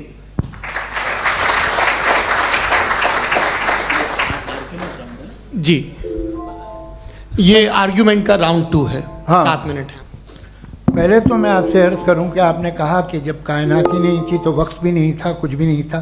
कैसे नहीं था? खुदा था, एक एग्जिस्टेंस तो था ना खुदा का। तो जब खुदा था तो वक्त भी होगा। ऐसा नहीं है कि कुछ भी नहीं था, खुदा था। अच्छा, बाकी एक आपने कहा साहब आप साबित कीजिए, आपके पास भी लॉजिक है या मेरे पास भी लॉजिक है। आप मेरा जिम्मेदारी नहीं है साबित करना कि खुदा है। बर्टन रसल ने बड़ी अच्छी बात कही। बर्टन रसल ने बड़ी अच्छी बात कही। मैं आपसे अगर ये दावा करूं कि एक चाय की केतली मरीख के चारों तरफ घूम रही है, मार्स के चारों तरफ, तो ये आपका काम नहीं है कि आप साबित करें कि कोई चाय की केतली नहीं है। ये मेरा काम है, मैंने दावा किया है। ये दावा तो मजहबी लोग करते हैं कि खुदा है, मैं क्यों साबित करूं कि नहीं है? जब तक आप मुझे कन्विंस नहीं कर देंगे मैं नहीं मानूंगा। आपकी जिम्मेदारी है, मेरी जिम्मेदारी नहीं है। दोयम ये कि ये जो आप कह रहे हैं जो गैप्स हैं, ये गैप जब जब किसी मजहब को चैलेंज करते हैं, जब ऐसा कोई बात आती है तो हंगामा हो जाता है कि जब वो चैलेंज करें किसी फेथ को। ये तमाम साइंस जो है इसे मुख्तलिफ जगहों पे मुख्तलिफ वक्तों में मजहब ने रोकने की कोशिश की है। ये किताब है religion and science Bertrand Russell की, पढ़िएगा, अच्छी लगेगी आपको। तारीख ही है साइंस, मजहब की साइंस से उसका यही रिश्ता है। अच्छा, अब ये हम सोचें कि बहरहाल ये वजूद जो है मजहब और ये बिलीव इन गॉड इंसान को बेहतर बना देता है, तो एक काम कीजिए, हिंदुस्तान वर्ल्ड का नक्शा लीजिए और मार्क कीजिए कि रिलीजन कहाँ कहाँ ज़्यादा है, कहाँ कहाँ, चाहे वो लैटिन अमेरिका हो या मिडल ईस्ट हो या फार ईस्ट हो या हिंदुस्तान के वो इलाके जहाँ मजहबियत ज़्यादा है। रख दीजिए नक्शा अलग। अब दूसरा नक्शा कि कहाँ कहाँ नाइंसाफ़ी, रिप्रेशन, औरतों के हुकूक की पामाली, जुल्म, डिक्टेटरशिप कहाँ है, नक्शा एक ही होगा। तो आप मुझे बताएं कि जो इसका तरकीब इस्तेमाल क्या है, खुदा का तरकीब इस्तेमाल तो बताइए। आप छोटी सी दवा सड़क पे बेचते हैं उसकी भी तरकीब इस्तेमाल बताते हैं। इसके इस्तेमाल से तो फायदे नहीं हुआ किसी को। जो सारे के सारे खराब मुल्क हैं, खराब समाज है, वो सारे जुल्म खुदा के नाम पे करते हैं। वो गलत करते हैं, सही करते हैं, मुझे क्या लेना देना उससे। इस्तेमाल से मालूम होता ना। एक विस्की की बोतल कभी शायद देखी हो आपने, लाल रंग की होती है, उस पर रोशनी और छपड़े इंतहाई खूबसूरत लगती है, क्या बिगाड़ रही है किसी का? उसका इस्तेमाल गलत है, इसलिए आप उसे नापसंद करते हैं। इसका इस्तेमाल गलत है, इस तसव्वुर का इस्तेमाल ही गलत है और हमेशा से गलत हुआ है। आप देख लीजिए, इंसानी तारीख देख लीजिए, आज देख लीजिए, हिंदुस्तान देखिए, दुनिया देख लीजिए क्या हो रहा है। इसे कैसे इस्तेमाल कर रहे हैं फेथ वाले लोग? क्या फेयर हैं, जस्ट हैं, जो अपने खुदाओं पे यकीन रखते हैं? वो किस तरह के लोग हैं? वो लोगों को इंसाफ देते हैं, वो बेहतर इंसान बने। तो इस दवा का फ़ायदा क्या है? चलो बहुत फ़ायदा हो रहा तो मैं इस्तेमाल कर लूँगा, मैं मुझे तो इस दवा का कोई फ़ायदा दिखता ही नहीं। मुझे तो ऐसा लगता, मैं एक और बात बताऊँ, अगर कोई आदमी मजहबी है और अच्छा आदमी है तो मैं उसकी बहुत इज्जत करता हूँ, इसलिए कि मेरा ख्याल है मजहबी आदमी का अच्छा होना मुझसे अच्छा होने से ज़्यादा मुश्किल है। भाई हर चीज़ की एक लिमिट है। आप इतना भाग सकते हैं, इतना नहीं भाग सकते, इतना वजन उठा सकते, इतना नहीं उठा सकते, इतना दूर देख सकते हैं, इतना दूर नहीं देख सकते। उसी तरह कॉमन सेंस कहता है कि आप में नेकी का भी एक कोटा होगा। अब आप अगर सुबह जाते हैं अपनी इबादत गाह और इबादत करते हैं तो बाहर निकलते हैं तो आप तो यही महसूस करते हैं कि आपने एक बहुत अच्छा काम किया, आपकी नेकी का एक बहुत बड़ा कोटा खर्च हो गया जिससे किसी का कोई फ़ायदा नहीं। मैं तो नहीं जाता हूँ तो मुझे तो किसी को खाना खिलाना पड़ेगा, किसी बेवा की मदद करनी पड़ेगी। मैं अपना कोटा कैसे कंज्यूम करूं?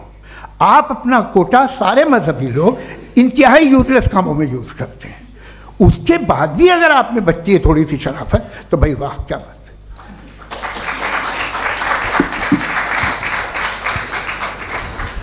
एक तो मुझे ये बात बहुत अच्छी लग रही है कि दोनों ही विद्वान समय को मानते हैं और बहुत समय से अपनी दलीलें और बाज़ दफ़ा समय से पहले अपनी तकरीरें पूरी करके अपनी अपनी कुर्सी पर बैठ रहे हैं। ये इस आर्ग्यूमेंट का राउंड 2 पूरा हुआ। अब रिबटल का राउंड 2 है और उसके बाद क्रॉस एग्जामिनेशन होगा। नहीं, आपका आर्ग्यूमेंट हो गया सर।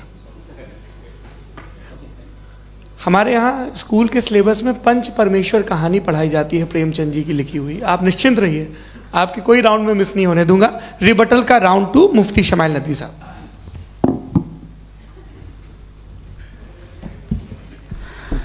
असल में जो हकीकी प्रॉब्लम है, असल प्रॉब्लम है वो ये है कि जावेद साहब के पास कॉन्सेप्ट ऑफ गॉड क्लियर नहीं है। इन्होंने कहा कि कायनात से पहले खुदा तो था, तब भी तो टाइम होगा। ये टाइम कायनात का हिस्सा है। हम खुदा, उस खुदा को मानते हैं, नेसेसरी बीइंग का टाइमलेस होना जरूरी है, चूंकि वो टाइम का क्रिएटर है। जब उसने टाइम को क्रिएट किया तो वो खुद टाइम पे कैसे होगा?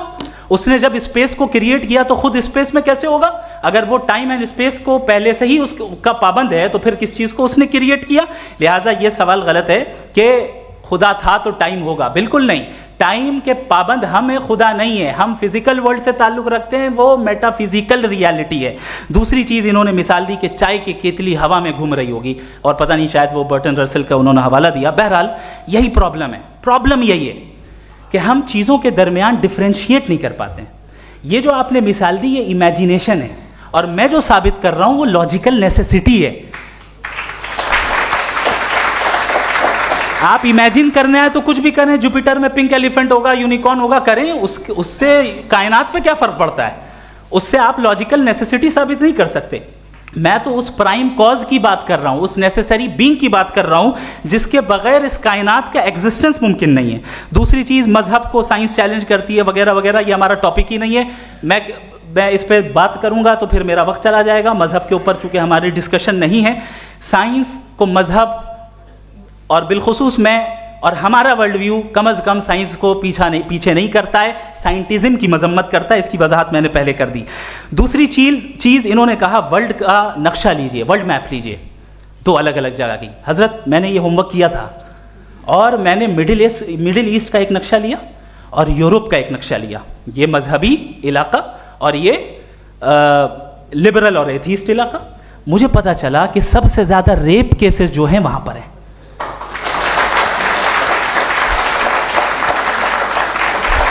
मुझे ये पता चला यूएन की रिपोर्ट के मुताबिक, मैं ये अपने घर से नहीं लेके आ रहा, कि जो वर्किंग वुमेन है यूरोपियन कंट्रीज में, उसमें 81% वुमेन सेक्सुअल हैरेसमेंट का वर्क में शुमार हो रही है। ये मिडिल ईस्ट में नहीं हो रहा है, वो मजहबी लोग हैं इसलिए नहीं हो रहा है। दूसरी चीज, आपने ये कहा कि मजहबी आदमी का अच्छा होना हमारे अच्छे होने से बहुत मुश्किल है, बहुत मुश्किल है। तो इसका मतलब यह है कि गॉड के अलावा आपके पास अच्छे और बुरे का कोई स्टैंडर्ड है। मैं चाहूंगा कि कन्वर्सेशनल स्टाइल वाली डिस्कशन और सेगमेंट पे इसी पे बात कर लेते हैं। Thank you very much.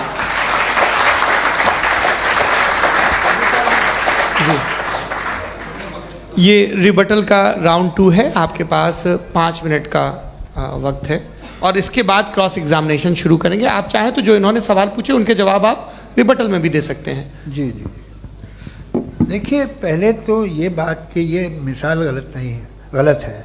इन्होंने पहले ही हमको डिसार्म कर दिया, कह लिया अकल से मामला सॉल्व नहीं हो सकता, लॉजिक से आप पहुंच नहीं सकते। ये एक मेटाफिजिकल चीज़ है। मेटाफिजिकल अजीब सा लफ्ज़ है, ठीक से किसी को माने नहीं मालूम इसके, तो ऐसा लगता है कुछ बड़ी चीज़ है।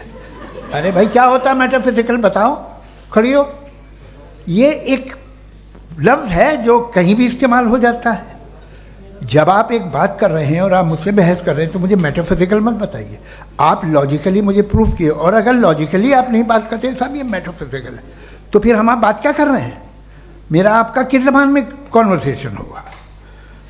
और ये कहना कि वक्त पहले नहीं था, तो फिर क्यों कहते हैं ये हमेशा से और हमेशा रहेगा?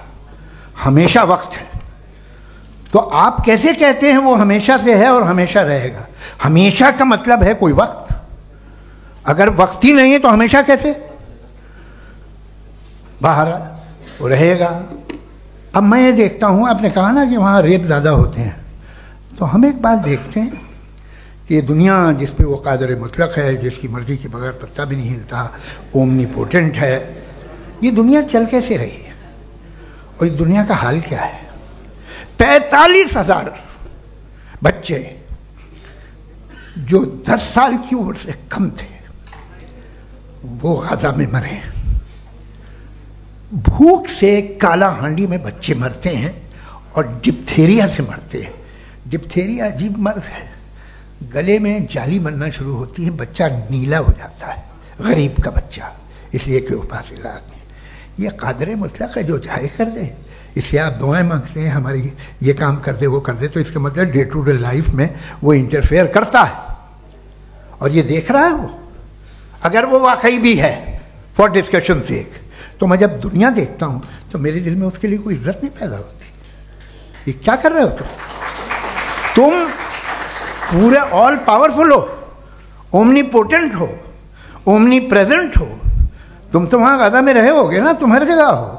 तुम देख रहे थे कि बच्चे की कैसे धज्जियाँ उड़ रही, तुम देख रहे थे और तुम चाहते हो मैं तुम्हारी परस्तिश करूँगा, तुम हो भी। अरे यार, इससे अच्छे तो हमारे चीफ प्राइम मिनिस्टर हैं, कुछ तो ख्याल करते हैं। कमाल है, आप किसकी इबादत कर रहे हैं? अगर वो है भी, ये दुनिया नाइंसाफी से, जुल्म से, जबर से, तशद्दुद से भरी हुई। और आप ये मत कहिएगा कि वो देख रहा है और वो बताएगा एक दिन। अगर वो देख रहा है और इंटरफेयर नहीं करता तो आप दुआ क्यों मांगते? आप कहते हैं मेरा ये काम करा दे, इसके मतलब है वो दखल दे सकता है, वो आपको नौकरी दिलवा सकता है, भले दूसरे आदमी को न मिले, मगर आपका काम कर देगा चूंकि आपने दुआ मांगी है। तो जब वो आपको नौकरी दिला सकता है, लड़की की शादी कर सकता है, बेटे को ग्रीन कार्ड दिलवा सकता है, तो कम से कम ये जो मर रहे हैं बच्चे, इनको रोक दे, कुछ तो करे। मुझे तो दुनिया में, इस दुनिया का कोई मालिक है, इसका ओमनीपोटेंट कोई रूलर है, और ये दुनिया ऐसी चल रही है। मैं तो चाहूँगा कि भाई ना हो, अगर हो तो बड़ी शर्मिंदगी की बात है। शुक्रिया।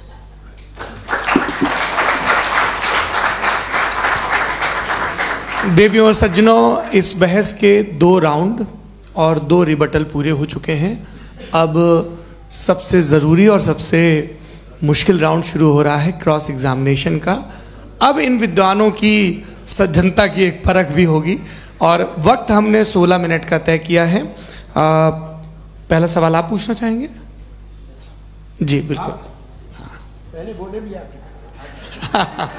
आप माइक ले लीजिएगा हाथ में, ये नीचे से ऑन कीजिए।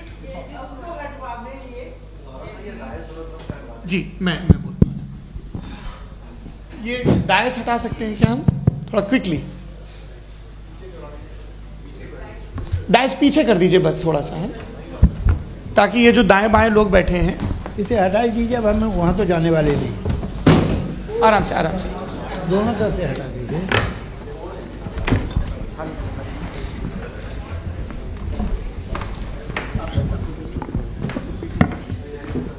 इस बीच आप लोग भी अपने अपने सवाल तैयार कर लें। ये ध्यान रखेंगे कि मैं यहाँ से सवाल लूँगा, आप लोगों को अपना हाथ ऊपर करना है, अपना नाम बताना है और अधिकतम 3 वाक्यों में अपना सवाल पूरा करना है।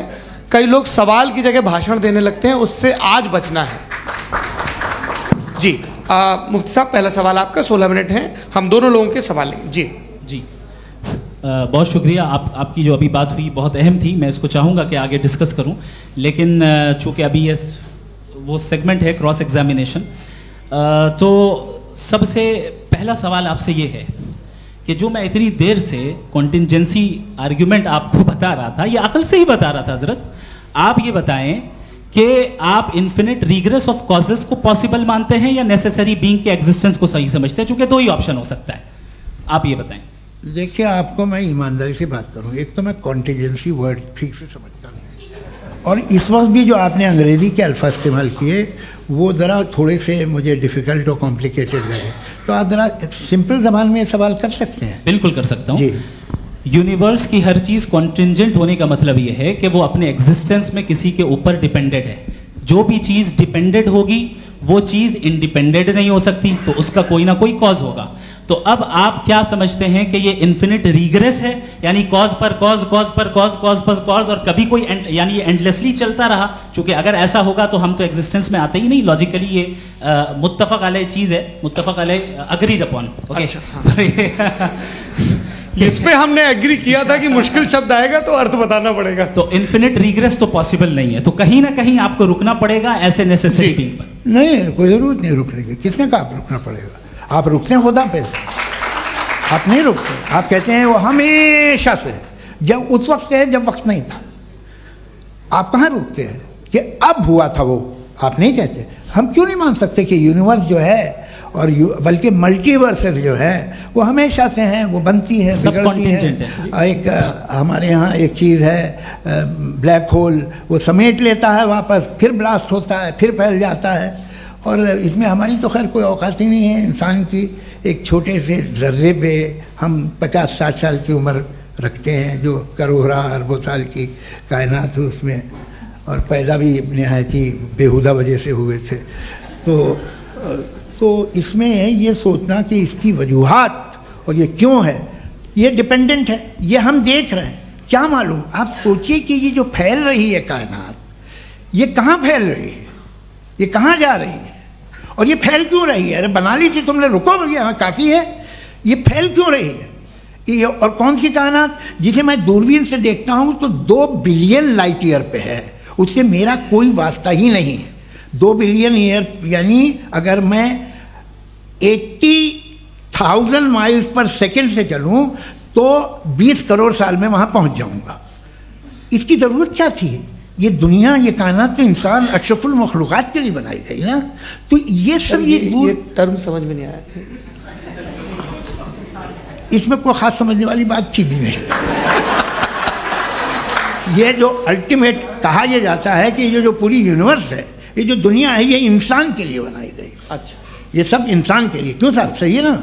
बिल्कुल, लेकिन इसका ये मतलब नहीं कि किसी चीज के पीछे रीजन आपको नहीं पता तो रीजन नहीं है, इसे कहते हैं नहीं, मुझे नहीं पता, लेकिन मेरी जिम्मेदारी नहीं है। वो बिल्कुल सही कहा था उसने, बर्टन रसल ने, आपने उसे मजाक में टाल दिया कि भाई आप एक दावा कर रहे हैं, मैं क्यों कहूं कि ये गलत है दावा, आप प्रूफ कीजिए, मेरे पे जिम्मेदारी ही नहीं है, मैंने थोड़ी कहा है, आप प्रूफ कीजिए कि ये सही है। आप आर्ग्यूमेंट ऑफ कंटिजेंसी का जवाब ही नहीं दे रहे हैं। पूछना चाहेंगे आप सवाल पूछना चाहेंगे मुफ्ती साहब से, क्योंकि ये क्रॉस एग्जामिनेशन का दौर है। आप जैसे पहले बोल रहे थे फेथ को लेके कुछ, मैं ये पूछना चाहूँगा कि खुदा ने जो भी रेवलेशन किए हैं, एक मज़हब के नहीं बहुत से मज़हबों में किए हैं, अलग अलग रेवलेशन है। कहीं कुछ एक बातें हैं, कॉन्ट्रडिक्शन भी है आपस में, कहीं कुछ आप कर सकते हैं, कहीं कुछ नहीं कर सकते। ऐसा नहीं है कि सबकी कोड ऑफ मॉरल एक है। तो ये किस्सा क्या है? अब आप ये देखिए कि मुझे कभी कभी लगता है कि जो फुटबॉल फाइनल होता है, लाखों लोग होते हैं, फिर वो टीवी कवर कर, करोड़ों लोग, अगर उसमें खुदा की एक बूमिंग आवाज़ आ जाती, मैं गॉड हूँ, तो सारे लोग अभी सुन लेते और टीवी पे भी सुन लेते, किस्सा खत्म होता। ये इतनी राजदारी क्या है कि तुम सामने कुछ तो सबूत दे दो हमें सॉलिड। ये कह साहब ये यूनिवर्स कैसे बनी, इससे मसला क्या हल होगा? मैं पूछूंगा आपसे खुदा कैसे बना? क्यों नहीं पूछूंगा कैसे बना? बल्कि वो तो कायनात से कहीं ज़्यादा इंटेलिजेंट है, कायनात से कहीं ज़्यादा कॉम्प्लेक्स। जी वो हमेशा से सही, आप कहेंगे मैं मान लूँगा। अच्छा, दोयम वो कादिर मुखलक, यानी कादिर मुखलक का मतलब ओमनीपोटेंट, वो जो चाहे कर सकता है, आपको नौकरी दिलवा सकता है, आपकी अच्छी जगह शादी करवा सकता है, आपके पड़ोसी का मुकदमा हरवा सकता है, आपको जिता सकता है, सब काम करता है। थोड़ा सा माइक क्लोज जी। वो इस दुनिया को चला कैसे रहा है? ये दुनिया कैसे चल रही है? आपको इस पर हैरत नहीं होती? या क़यामत के बाद कभी एक जस्टिस होगा, जब ये बच्चा मर चुका होगा, जिसकी धज्जियाँ उड़ गई बम से, इसको इंसाफ मिलेगा तब? अच्छा, अब जवाब दूं? हाँ जी, मैं इसीलिए आप की तरफ। सबसे पहले आपने रेवलेशन और स्क्रिप्चर्स की बात की, इस पे मैं बात कर सकता हूं, लेकिन आज नहीं करूंगा चूंकि वक्त कम है, कभी और इस पे डिस्कस करेंगे। मैं तैयार हूं उस पे भी बात करने के लिए। ये अभी से राउंड 2 की भूमिका तय हो रही है। Does God exist round 2? चूंकि आज गॉड के एग्जिस्टेंस पे बात है, तो मैं उसी के रिलेटेड जो है आपके सवालात को एंटरटेन भी करूंगा और मैं भी पूछूंगा।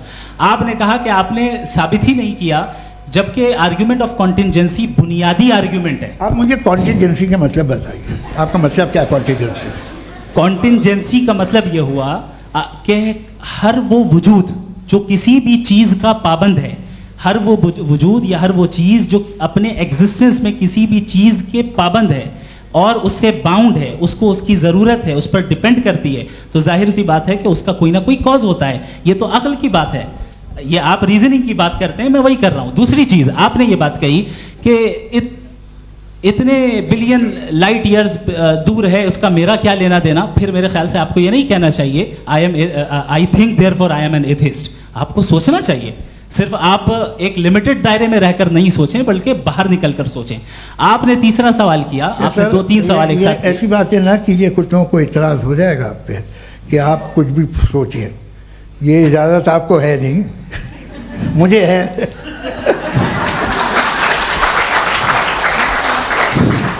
जी, आपने प्रॉब्लम ऑफ इविल के ताल्लुक से सवाल किया और बार बार आप एक लफ्ज रिपीट कर रहे हैं कि ओमनीपोटेंट गॉड है, ऑल पावरफुल गॉड है। यही तो दरअसल समझना है कि गॉड का कॉन्सेप्ट क्या है। प्रॉब्लम ऑफ इविल जो है, प्रॉब्लम ऑफ इविल दर हकीकत दो असम्पशंस पर कायम है। अगर आप इन दो असम्पशंस को समझ जाएं तो ये प्रॉब्लम नहीं रहेगी, आर्ग्यूमेंट आपको समझ में आ जाएगी कि ये कोलैप्स कर जाता है। पॉइंट नंबर 1, यानी जो आपका सबसे पहला फॉल्स असम्पशन है कि गॉड मर्सीफुल है, ओमनीपोटेंट है, दुनिया में जुल्म हो रहा है। लेकिन आपको यह समझना चाहिए कि हमारे वर्ल्ड व्यू के मुताबिक गॉड सिर्फ ओमनीपोटेंट और सिर्फ मर्सीफुल नहीं है, बल्कि वो ऑल वाइज भी है और वो ऑल नोइंग भी है। उसके हर काम के पीछे हिकमत और विजडम है। ये कोई जरूरी नहीं है कि वो हिकमत और विजडम आपको समझ में आए या मुझे समझ में आए। अगर आप जो समझ रहे हैं उसके मुताबिक आप फैसला कर रहे हैं, ये लिमिटेड पर्सपेक्टिव से आर्ग्यूमेंट है। और इस चीज को हम अपनी दुनिया में, अपने लाइफ में, डेली लाइफ में इस प्रिंसिपल को एक्सेप्ट करते हैं। हम जब किसी डॉक्टर के पास जाते हैं, डॉक्टर के पास जाकर वो अगर उसने हमें कोई दवाई दी है तो हम ये तो नहीं कहते कि जब तक आपके पास जितना नॉलेज और जितना विजडम नहीं है, आपने क्यों ये दवाई दी है, तब तक हम इस चीज को एक्सेप्ट नहीं करेंगे। नहीं कहते, हम उसकी अथॉरिटी को तस्लीम करते हैं। क्यों? क्योंकि उसकी हम जानते हैं कि वो नॉलेजेबल है, वो विजडम वाला है, हमसे ज्यादा नॉलेज और हमसे ज्यादा विजडम है। बताएं सर। मैंने डॉक्टर में और खुदा में बड़ा डिफरेंस है। डॉक्टर पढ़ा लिखा होता है एक, तो मैं उसकी बात सुनूंगा। दो ये नहीं कुछ जवाब तो ये भी नहीं है। सर प्लीज, आप अगर सब ऑडियंस से बोलने लगेंगे तो फिर मतलब नहीं सिविलाइज्ड बहस का। मतलब आप ये कहें कि चूंकि आप डॉक्टर पे बिलीव करते हैं इसलिए खुदा पे बिलीव किए, क्या ये मिसाल आपको समझाने के आर्ग्यूमेंट है, इस पे आपको एतराज नहीं है। तो सिंपल बात ये है कि मैं अगर ये यकीन कर लूँ कि एक ओमनीपोटेंट, उसकी मसलहत है, ये जो बच्चे मर रहे हैं ये मसलहत है उसकी, मुझे नहीं चाहिए इसकी मसलहत। उसकी मसलहत नहीं, यही तो समझना है, मतलब एक्सपीरियंस। अच्छा, इस आपने अभी मेरी बात पूरी सुनी नहीं। मैंने कहा आपका पूरा आर्ग्यूमेंट दो फॉल्स असम्पशंस पर है। एक फॉल्स असम्पशन मैंने बता दिया, दूसरा फॉल्स असम्पशन ये है कि इस दुनिया में इविल के होने का कोई गुड रीजन नहीं है, जबकि हमारे पास बाज रीजंस मौजूद हैं, हमारे पास बाज वजूहात मौजूद हैं। अगर इस दुनिया में इविल ना हो तो आप गुड को डिफाइन कैसे करेंगे? अगर जुल्म ना हो आप इंसाफ को समझेंगे कैसे? अगर तारीकी ना हो तो आप लाइट को समझेंगे कैसे? बहुत अच्छे। अभी और सुन लें, अभी और बाकी है। ये तो बात बहुत पसंद आई साहब मुझे, कि जब तक रेप ना हो तब तक औरतों की इज्जत का ख्याल आपने मेरा जवाब पूरा सुना ही नहीं। जब तक के बच्चों का कत्ल ना किया जाए तब तक आपको बच्चों की मासूमियत की इज्जत। आपने पूरा जवाब सुना ही नहीं। क्या बात है, क्या आपने नुक्ता निकाला? आपने पूरा जवाब सुना ही नहीं। आप सुन लें, मेरी बात सुन लें। ये मैंने आपको एक चीज बताई। दूसरी चीज, इस दुनिया में हम आए हैं टेस्ट के लिए, हमारा टेस्ट हो रहा है और हर इंसान का अलग अलग अंदाज में टेस्ट होता है। और इस दुनिया में अगर इविल मौजूद है तो वो इविल जरिया है हमारे अंदर ह्यूमन नोबल क्वालिटीज को डेवलप करने का और अलग अलग फील्ड में प्रोग्रेस करने का। और अगर हमारे अंदर और इस दुनिया में इविल नहीं होता तो बताइए टेस्ट का मतलब क्या होता? अगर मैं अपने स्टूडेंट को एमसीक्यूज दूं और उसमें सिर्फ राइट आंसर लिख कर दे दूं और कहूं तुम्हारा टेस्ट हो गया, ये मीनिंगलेस है। इस दुनिया में अगर हम टेस्ट के लिए आए हैं तो जाहिर है गुड एंड इविल दोनों मौजूद है। तो अगर गुड एंड इविल दोनों मौजूद है तो ये इविल भी खुदा का बनाया हुआ है? जी हाँ, खुदा का बनाया हुआ है। लेकिन अच्छा, चलो अच्छी बात। जी बिल्कुल, तो बिल्कुल खुदा ने बनाया। अभी तो ये है कि जो मेजॉरिटी है दुनिया में वो इविल है, तो ये खुदा एक्चुअली इविल के साइड पे लग रहा है मुझे। बिल्कुल भी नहीं, मैं बताता हूं। मेजॉरिटी में तो वो है। क्या बात कर रहे हैं भाई आप? मैं बहुत कोई भी जो मुंसिफ होगा, चाहे आपका अपना घर हो जिसके आप सबसे बड़े हैं, चाहे आपकी ऑर्गेनाइजेशन हो जो आप चलाते हैं, वहां पर आप इविल रखेंगे साबित करने को कि बाकी लोग शरीफ हैं? मेरी बात सुन, क्या ये आर्ग्यूमेंट ही गलत है? अगर कि जब तक के कोई इविल नहीं होगा तब तक के शरीफ आदमी शरीफ नहीं लगेगा। अगर एग्जामिनर गलत ऑप्शन दे रहा है तो एग्जामिनर इविल नहीं हो गया, जो गलत ऑप्शन को सेलेक्ट कर रहा है वो फेल होगा। क्रिएटर ने इविल को बनाया है लेकिन वो इविल नहीं है। अच्छा सुनिए मेरी बात, लेट मी कंप्लीट सर। जी जी। क्रिएटर ने इविल को बनाया है टेस्ट के लिए, वो इविल नहीं है। इविल वो होगा जो उसे इख्तियार करेगा। छुरी को बनाने वाला गलत नहीं होता है, छुरी का गलत इस्तेमाल करने वाला गलत होता है। रेप को कैसे गलत इस्तेमाल करते हैं? रेप इंसान के फ्री विल का नतीजा है। ये रेप कैसे गलत इस्तेमाल होता है? ये मुझे अब सुन लें, अब सुन लें। गलत इस्तेमाल होता है। हाँ, मैं बता रहा हूँ ना, कैसे गलत मैं बता रहा हूँ जी। कि जो इविल इस दुनिया में मौजूद है उसके कई सारे तरीके हैं। एक तरीका इंसान का अपना फ्री विल है। अब अगर कोई रेपिस्ट रेप कर रहा है तो इसका गॉड का कसूर नहीं है, वो अपने फ्री विल का गलत इस्तेमाल कर रहा है, उसको सजा मिलनी चाहिए। अच्छा। और उसी के लिए जहन्नम बनाई गई है। ये फ्री विल का भी बड़ा चक्कर। आप जब कोई बुरा काम करते हैं या कोई बुराई होती है तो ये कहा जाता है कि ये फ्री विल है। 7 billion free wills are moving on this planet. 7 billion free will. और एक आदमी अपनी फ्री विल से मुझे कत्ल कर दे तो मैं खुदा की मर्जी से मरा हूँ कि इसकी फ्री विल की वजह से? मेरी मौत खुदा के हाथ है या ये फ्री विल वाले के हाथ? खुदा ने फ्री विल का निजाम बनाया है और उस निजाम का गलत इस्तेमाल करके कोई आपको मार रहा है, इस्तेमाल करके मेरा कत्ल कर देता है। अब मेरी मौत का जिम्मेदार कौन है? वो इंसान जिम्मेदार है। वो इंसान जी। तो ये कहना कि और उसको सजा मिलेगी। तो अब आप आगे चलिए कि ये तय करना कि अल्लाह ही या अल्लाह ने खुदा ही जिंदगी देता है, खुदा ही मौत देता है, ये गलत है। बिल्कुल गलत नहीं है। हाँ, नहीं, निजाम उसी ने बनाया फ्री विल का, निजाम मौत और हयात का उसी ने बनाया। You are contradicting yourself. अभी आपने कहा कि एक आदमी ने फ्री विल से आपको मार दिया, इसमें उसे फ्री विल दी गई थी, उसने गलत इस्तेमाल किया। 7 billion free wills are moving on this planet और आप चाह रहे हैं कि मैं सिर्फ खुदा का ध्यान करूं। ये 7 बिलियन फ्री विल्स को मुझे लुक आफ्टर करना पड़ेगा कि नहीं?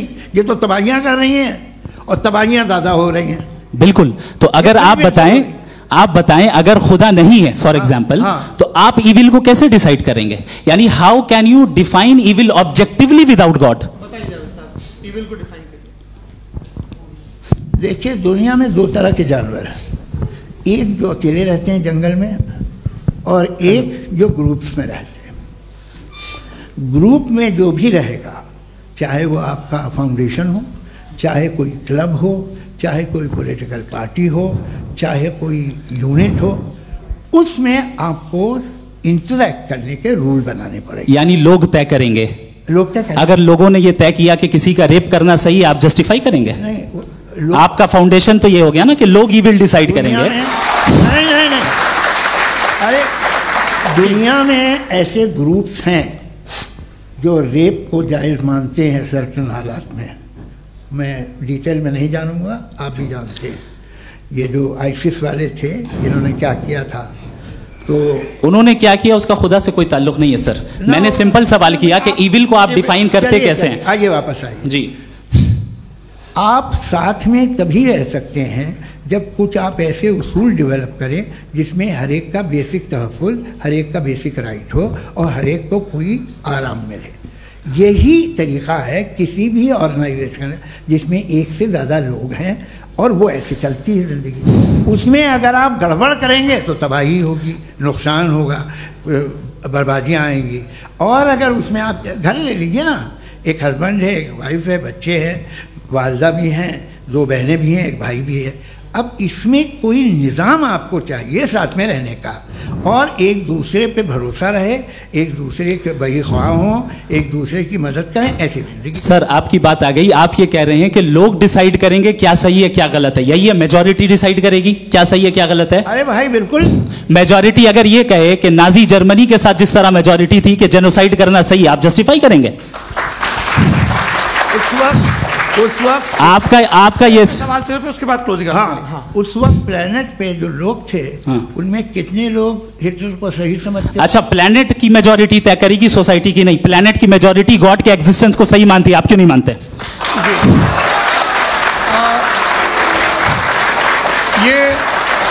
हेलो ये क्रॉस क्वेश्चन का राउंड यहाँ पर समाप्त होता है। और ये बड़ा अच्छा है कि इस तरह से फ्रेगमेंट कर दिया गया है ताकि जो मरकरी ऊपर जा रहा है नीचे जवाब दे दूं जी। प्लेनेट की ज़्यादातर मेजॉरिटी कुछ दूसरे मजहबों के खुदा को मानती है। आप उन्हें क्यों नहीं? आप तो मेजॉरिटी की बात कर रहे हैं। ये क्लोजिंग आप ये कह रहे हैं इविल और गुड को डिसाइड मेजॉरिटी करेगी। मेजॉरिटी जो कर दे वो सही हो जाएगा। क्लोजिंग इसको जैसा आप ही लोगों ने तय किया है उसी फॉर्मेट को फॉलो कर लेते हैं। हाँ भाई, मैंने तो भले लोगों पे एतबार किया और तब मॉडरेशन तय किया। जी, आपके पास 5 मिनट का वक्त है, क्लोजिंग आर्ग्यूमेंट है, उसके बाद हम ऑडियंस से क्वेश्चन आंसर लेंगे जावेद साहब के क्लोजिंग आर्ग्यूमेंट के बाद। ओके, बहुत शुक्रिया जी। हमारा जो टॉपिक है डज गॉड एग्जिस्ट, मैं इस पे इतने एकेडमिक तैयारी करके आया था, मुझे था कि मैंने सोचा था कि कई सारे मैं आर्ग्यूमेंट्स दूंगा, लेकिन वक्त की भी किल्लत और जावेद साहब बार बार इधर उधर चले जा रहे थे तो उसको भी थोड़ा एंटरटेन करना पड़ गया। डज गॉड एग्जिस्ट पे मैं एक ही आर्ग्यूमेंट दे पाया, आर्ग्यूमेंट्स बहुत हैं और डेफिनेटिव आर्ग्यूमेंट्स हैं, और मेरे आर्ग्यूमेंट को किसी एक राउंड में भी इन्होंने एंटरटेन नहीं किया और रेफ्यूट नहीं किया, एक राउंड में भी नहीं, एक राउंड में भी नहीं, और ना ही अभी अभी आपका क्लोजिंग आर्गुमेंट आएगा, नहीं वो बता देना। Argument of contingency sir. अरे मैं आपसे कई बार कह चुका हूँ कंटीजेंसी का मतलब अब मैं कैसे समझाऊं आपको, आपस में आप और कितने आसानी से समझाऊं मैं, मुझे तो नहीं समझ में आ रहा है। आप अपनी आर्ग्यूमेंट ऑफ कंटीजेंसी उर्दू में बोल सकते हैं। हाँ, आप अपनी बात पूरी कर लें जी, आखिरी 4 मिनट। दूसरी चीज, just a minute please ma'am, can I talk? दूसरी चीज ये है कि आपने एक तो इसका जवाब नहीं दिया, दूसरा आपने गॉड के ना होने पर कोई डेफिनेटिव आर्ग्यूमेंट नहीं दिया, सिर्फ मजहब पे बात कर रहे हैं आप। मजहब तो आज हमारा टॉपिक ही नहीं था, आज तो हमारा टॉपिक हो, आप मजहब से ले लेकर आईएस तक चले गए, भाई हमारा क्या ताल्लुक है उससे, वी कंडेम देम, और उसका गॉड से क्या ताल्लुक है? अगर कोई गलत काम कर रहा है, किसी ने किसी को कत्ल किया, किसी ने किसी का रेप किया, उसको सजा मिलनी चाहिए, और आपके पास कोई भी rational strong foundation of morality नहीं है। आपने कहा कि मेजॉरिटी तय करेगी सोसाइटी की, वो सही होगा, मैंने कहा हिटलर को फिर आप सही कहेंगे, नहीं नहीं नहीं नहीं, प्लैनेट की सोसाइटी की मेजॉरिटी तय करेगी, तो प्लैनेट की मेजॉरिटी गॉड की एग्जिस्टेंस को मानती है, आप कह रहे हैं ये रिलीजियस है, तो यानी आपके पास कोई स्ट्रॉन्ग फाउंडेशन नहीं है ऑब्जेक्टिव मोरालिटी का। ऑब्जेक्टिव मोरालिटी का अगर कोई फाउंडेशन है तो वो सिर्फ गॉड है, गॉड है, गॉड है। थैंक यू जी। ये मुफ्ती शमाइल नदवी साहब का क्लोजिंग आर्ग्यूमेंट था। अब हमारे पास जी, मैं जी ये बड़ा अच्छा है कि दोनों लोगों को मॉडरेटर से शिकायत भी और बोल रहे भाई हमारी शाबाशी भी तो करते चलो। अब मेरी बात जी, आपके पास जावेद अख्तर साहब 5 मिनट का वक्त है, ये आपका क्लोजिंग आर्ग्यूमेंट है, टाइम रीसेट कर दें जी। देखिए, बहुत सारी बातें हैं। गॉड का डेफिनेशन दुनिया के किसी भी रिलीजन में है कि वो ओमनीपोटेंट है, ओमनीप्रेजेंट है, he is just, he is kind, he loves you and so on. मैं जब दुनिया देखता हूँ तो मुझे कोई ऐसा सुप्रीम पावर यहाँ दिखाई नहीं देती है जो इंसान की बहबूदी के लिए कुछ कर रही हो, कमज़ोर को बचा रही हो, मदद कर रही हो, जालिम को पीछे हटा रही हो, मैं नहीं देखा, तारीख़ में नहीं। एक तो अगर है और ये देख रहा है तमाशा, तो उसका होना न होना बराबर है। दोयम ये कि ये जो है, जब आप ये कहते हैं कि कायनात जिसकी कंटीजेंसी है, मैं देखिए वो लफ्ज़ इस्तेमाल किया मैं, तो ये कैसे हो सकती है भाई? और फौरन आप सरेंडर कर देते हैं कि जाहिर है कि इसका बनाने वाला तो इससे 10,000 गुना ज़्यादा कॉम्प्लिकेटेड होगा, उस पर आपके होने पे कोई इतराज़ नहीं है, उसे वो टाइमलेस है, वो पहले से था, टाइम तो बहुत बाद में आया, ये सब आप मानने को तैयार है, जिसका आपके पास कोई सबूत नहीं, आपके पास कोई रीज़न नहीं है। आपकी तारीख क्या है मज़हबों की, बिलीफ की, जो खुदाओं का बिलीफ है, ये कॉन्स्टेंटली गलत साबित होता रहा है। मतलब आप कहें कि अरिस्टोटल के ज़माने में तो सब जाहिल थे, वो भी इतने ही यकीन से खुदा पे यकीन रखते थे, जो अब नहीं रहा, ये भी नहीं रहेगा, आप लिख लीजिए। और इसके आसार आपको दुनिया में दिखाई देना शुरू हो चुके हैं। ये बहस क्या आज से 100 साल पहले इस तरह हो सकती थी? यहाँ तक तो आपको हम ले आए हैं। तो सर अरे इनको मदद की ज़रूरत नहीं भाई, ये सेल्फ सफिशिएंट आदमी है, आप क्यों इनकी मदद कर रहे हैं? Sir please. तो ये जो है तमाम बातें अपनी जगह हैं, ये एक पैकेज है।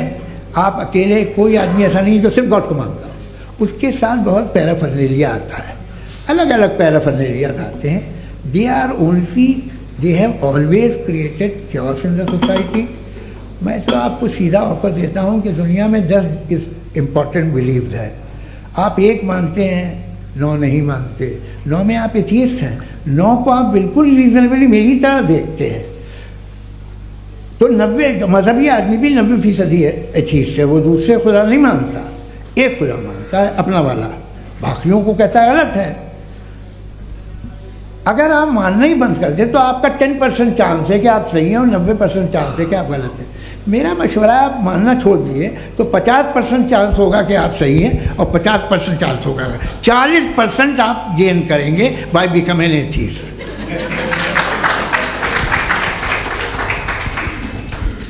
ये एक फरसूदा ख्याल है, ये ख़त्म हो रहा है। हो सकता है मेरी ज़िंदगी में ना हो, लेकिन ये हो जाएगा। जो बातें ये इनको आप मेटाफिज़िकल ये वो ऐसे रिस्पेक्टेबल टर्म दे दिए, ये तो उन लोग के हैं जिन्हें ना फिज़िक्स मालूम थी ना मेटा मालूम था, ये उन्होंने आपको दिए हैं।